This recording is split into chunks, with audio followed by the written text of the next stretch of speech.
il existe dans ton corps des traces d'un organe dont on ne t'a jamais vraiment parlé. Non pas parce qu'il est dangereux ou secret, mais simplement parce qu'il ne sert plus à grand chose aujourd'hui. Alors qu'il a pourtant été pendant des millions d'années l'un des sens les plus importants du vivant. Un organe capable de capter des informations invisibles, de comprendre l'intention d'un autre être vivant et même de détecter la fertilité ou le danger avant qu'il ne soit visible. Et cet organe s'appelle l'organe de Jacobson.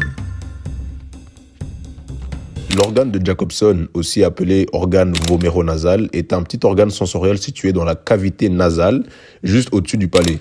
Mais contrairement à l'odorat classique, il ne sert pas à reconnaître des odeurs comme le café ou la cigarette par exemple. Sa fonction est bien plus spécifique et surtout bien plus subtile, puisqu'il est spécialisé dans la détection des phéromones. Les phéromones qui sont des signaux chimiques que les êtres vivants libèrent inconsciemment pour transmettre des informations pouvant affecter le comportement ou la physiologie d'autres animaux. Chez les animaux, l'organe de Jacobson n'a rien d'anecdotique. Il est au contraire au cœur de leur rapport au monde extérieur. Par exemple, vous avez déjà tous vu les serpents faire ça avec leur langue. En fait, ces mouvements de la langue captent des particules invisibles dans l'air qui sont ensuite envoyées et redirigées directement vers l'organe de Jacobson situé au niveau du palais. Et ça va permettre aux serpents, avec l'aide des traces chimiques laissées dans l'air, de savoir où se trouve une proie ou si un autre individu est passé par là. C'est l'équivalent de goûter son environnement. Chez les mammifères, l'organe de Jacobson est tout aussi fonctionnel, même s'il agit de manière beaucoup plus discrète que chez les reptiles. Plutôt que d'analyser l'air en continu, comme le fait un serpent avec sa langue, les mammifères activent cet organe dans des situations précises lorsqu'ils sont confrontés à une information chimique importante. C'est à ce moment-là qu'apparaît un comportement très caractéristique que vous avez sûrement déjà tous vu, observable chez de nombreuses espèces comme les loups, les chevaux, les chats, etc.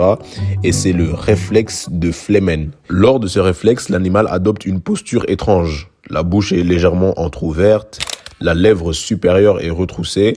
Parfois, la tête est relevée et le corps est figé pendant quelques secondes. Ce comportement n'est ni une grimace ni une menace, mais c'est un mécanisme biologique précis qui permet de bloquer temporairement la respiration et de rediriger certaines molécules chimiques, souvent issues de l'urine ou de sécrétion d'un autre individu, directement vers l'organe de Jacobson. Grâce à ce processus, les mammifères sont capables d'analyser des phéromones très précises et d'en extraire des informations essentielles comme l'identité d'un individu, son statut social, son état émotionnel ou sa disponibilité reproductive. L'organe de Jacobson agit alors comme un véritable centre d'interprétation chimique qui transforme une simple odeur en données sociales complexes et qui offre aux mammifères une lecture invisible mais extrêmement précise de leur environnement et des êtres qui l'habitent. Chez l'être humain, la situation est radicalement différente. L'organe de Jacobson apparaît bien durant le développement du fœtus, ce qui prouve qu'il faisait partie intégrante de notre biologie, mais au fil de la croissance, il cesse progressivement de se développer. Chez l'adulte, on retrouve parfois des minuscules traces anatomiques de cet organe, mais sans connexion fonctionnelle claire avec le cerveau. Ce qui signifie qu'il n'est plus capable de transmettre des informations exploitables.